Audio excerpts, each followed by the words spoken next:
რა დააშავა ლექსომ? გაგვცეს პასუხი პრემიერ-მინისტრმა ირაკლი ღარიბაშვილმა, რა დააშავა ამ ბიჭმა. მხოლოდ ის, რომ ხელისუფლებისთვის არ მოსაწონ ტელევიზიაში მუშაობდა? თუ ის, რომ როგორც კაცი, მართლა კაცი, იცავდა თავის ჟურნალისტს ვითომ კაცებისგან და სასულიერო პირებისგან, რომლებიც ქალზე, ჟურნალისტზე ძალადობდნენ. სწორედ ამ დროს კოლეგის დაცვის დროს გაუსწორდნენ მას არაადამიანურად და უსასტიკესად, მაგრამ თვითონ ის არავინ დაიცვა. გაგვცეს პასუხი შინაგან საქმეთა მინისტრმა ვახტანგ გომელაურმა, რა დააშავა ლექსომ? რატომ იყო მასზე თავდასხმის დროს მის გვერდით ერთადერთი უსუსური პოლიციელი, რომელმაც ვერაფერი გააკეთა, მაშინ როდესაც გარეთ სხვა სამართალდამცველები იდგნენ და იცოდნენ, რაც ხდებოდა. წინასწარაც იცოდნენ, რაც მოხდებოდა, მაგრამ ჟურნალისტები არავინ დაიცვა. დღეს სამაგიეროდ ვნახეთ, როგორ იცავს პოლიციელების რამდენიმე შრიანი კორდონი ქართული ოცნების ოფისს და რა ხდება პარლამენტთან. ამ წუთებშიც ლექსო კი არავინ დაიცვა.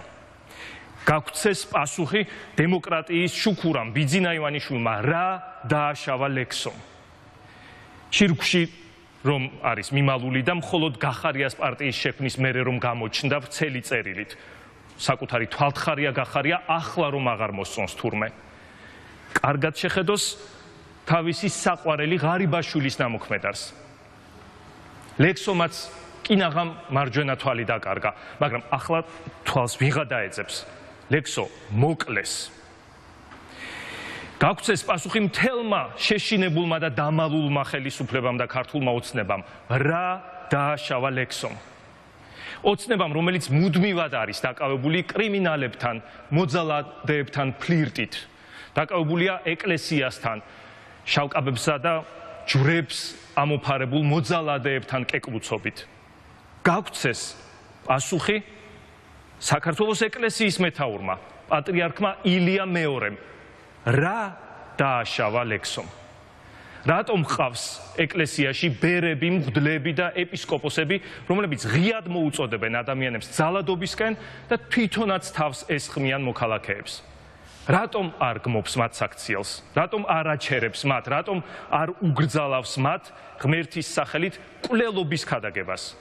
რას ნიშნავს მისი უწმინდესი და უნეტარესი დუმილი და უმოქმედობა? აგრესიაზე თანხმობას, სულ მცირე, ან პირდაპირ აგრესიის ხელდასხმას. და თუ არ მოსწონს, რაც ხდება მის ეკლესიაში, მაგრამ ვერ ახერხებს თავისი მოძალადე სასულიერო პირების მართვას, მაშინ წავიდეს. ისევე როგორც უნდა წავიდეს ირაკლი ღარიბაშვილი და მისი მთავრობა.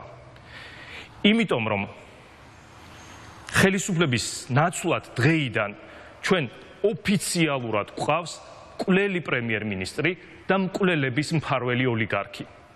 ეკლესიის ნაცვლად ჩვენ ოფიციალურად დღეიდან გვყავს მკვლელების ბუდეთ ქცეული საპატრიარქო და მათი მამამთავარი პატრიარქი.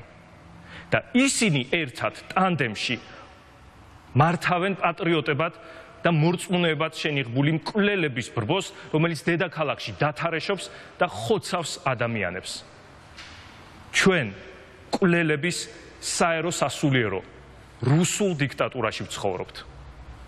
უპასუხეთ თქვენ ყველამ საქართველოს და უპასუხეთ მსოფლიოს, რა დააშავა ლექსომ?